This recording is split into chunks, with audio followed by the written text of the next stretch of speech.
देखिए, ट्रंप की तरफ से जेलेंस्की को तानाशाह कहना यूरोप के देशों को नागवार गुजरा है। कई यूरोपीय नेता जेलेंस्की के समर्थन में सामने निकल कर आए हैं। जर्मन चांसलर ओलाफ शोल्ज ने यह कहा कि जेलेंस्की की लोकतांत्रिक वैधता को नकारना पूरी तरीके से गलत है और खतरनाक है। तो जर्मनी के विदेश मंत्री ने ट्रंप के बयान को बेतुका बताया और ब्रिटिश प्रधानमंत्री कीर स्टारमर ने भी जेलेंस्की को फोन करके उनके प्रति समर्थन दिखाया है। यहां तक कि कनाडा के प्रधानमंत्री यानी जस्टिन ट्रूडो ने भी पोस्ट लिखकर बकायदा जेलेंस्की का समर्थन किया। यानी यूक्रेन को साथ लेकर यूरोप में एक गोलबंदी दिखाई दे रही है। लगातार यूरोपीय नेताओं की मीटिंग हो रही है, पर आगे करना क्या है यह अभी साफ नहीं है। वहीं पुतिन अमेरिका के साथ बेहतर होते रिश्तों को लेकर उत्साहित नजर आ रहे हैं। पुतिन ने यह कहा है कि रूस और अमेरिका के बीच भरोसा बढ़ाए बिना यूक्रेन युद्ध समेत कई मुद्दों का हल नहीं निकाला जा सकता और रियाद में हुई बैठक का यही मकसद था। पर यहां तक की बात है जेलेंस्की की, तो पुतिन उनसे भी बात करने के लिए तैयार हैं। पुतिन ने कहा कि देखिए, हम किसी पर कुछ भी नहीं थोप रहे हैं, हम बात करने के लिए तैयार हैं। ये हम सैकड़ों बार कह चुके हैं। अगर वे राजी हैं तो बातचीत होने दीजिए। कोई यूक्रेन को किसी समझौते से बाहर नहीं कर रहा है।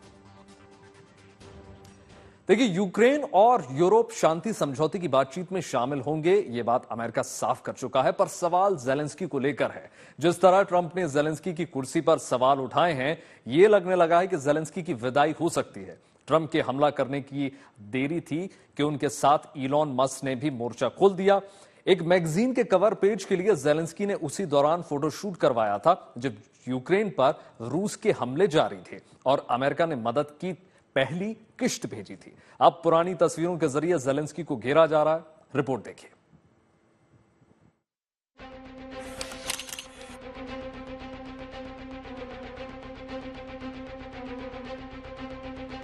जेलेंस्की की ये तस्वीर पुरानी है, मगर सवाल नया है कि रूस के खिलाफ जंग में जेलेंस्की को अपने देश, अपने लोगों की फिक्र थी या नहीं।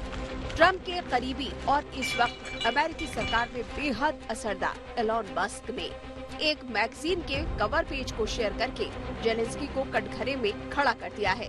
मैगजीन के एक कवर पर जेलेंस्की और उनकी पत्नी की तस्वीर है और मस्क ने लिखा है, जब युवा सैनिक युद्ध के मोर्चे पर मारे जा रहे थे तब जेलेंस्की ये सब कर रहे थे। यानी हमले और जंग से बेपरवाह ये दोनों मैगजीन के लिए फोटोशूट करवा रहे थे।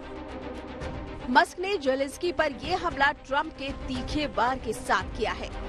ट्रंप ने जहां आरोप लगाया कि जेलेंस्की जंग के बहाने अमेरिका से कमाई कर रहे थे और इसलिए जंग रोकने की कोई गंभीर कोशिश नहीं की, वहीं मस्क दुनिया को दिखा रहे हैं कि जंग में मारे जा रहे यूक्रेन के लोगों से जेलेंस्की को कोई हमदर्दी नहीं थी, बल्कि इसी दौरान वो फोटो शूट करवा रहे थे।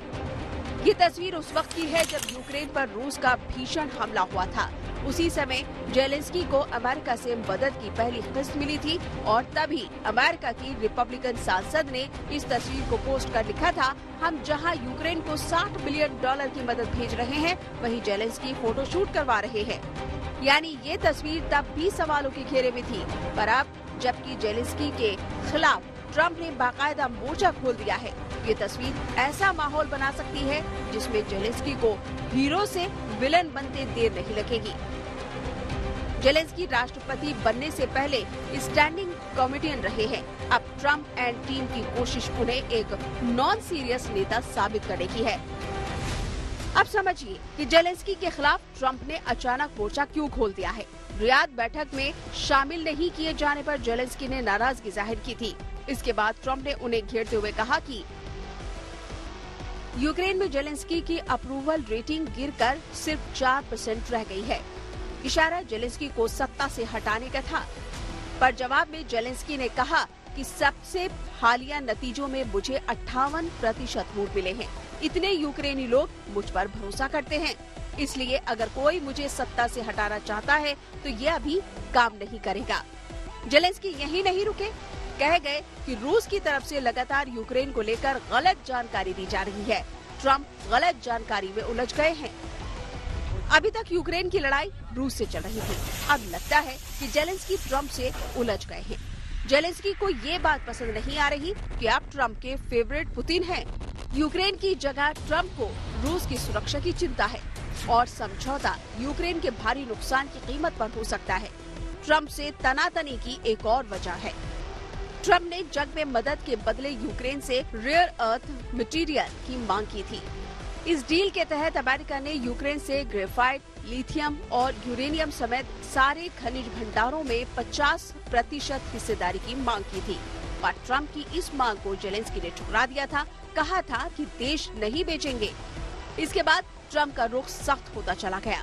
वो यूक्रेन को दिए पैसे का हिसाब करने लगे। यहाँ भी जेलेंस्की ने उन्हें भरपूर जवाब दिया। साफ कहा कि ट्रम्प यूक्रेन को दी गई मदद के बदले $500 अरब के मिनरल्स चाहता है, जबकि अमेरिका ने कभी $500 अरब की मदद नहीं की। अमेरिका का दावा है कि यूक्रेन को मिलने वाले सपोर्ट में 90% अमेरिका से आता है, लेकिन सच कुछ और ही है। कहने को तो जेलेंस्की ने ये बात कह दी, पर अमेरिका का सवाल अपनी जगह है कि जब पैसे अमेरिका ने दिए और यूक्रेन तक नहीं पहुँचे तो पैसे गए कहाँ। ट्रम्प और मस्क इसी गड़बड़ झाले को मुद्दा बना रहे हैं और यूक्रेन के साथ यूरोप को भी घेर रहे हैं। अब जबकि ट्रम्प ने सवाल उठाया है, माहौल बनने लगा है। स्लोवाकिया के राष्ट्रपति रॉबर्ट फिको ने भी जेलेंस्की पर अपने फायदे के लिए युद्ध को बढ़ते जाने का आरोप लगा दिया है। साफ कहा है कि यूरोप में मदद की भीख मांगते जेलेंस्की से वो तंग आ चुके हैं। ट्रम्प ने जेलेंस्की को जिन सवालों के घेरे में घेरा है, उनके जवाब देना मुश्किल होगा और समय के साथ उन पर दबाव बढ़ता जाएगा। Bureau report, good news today.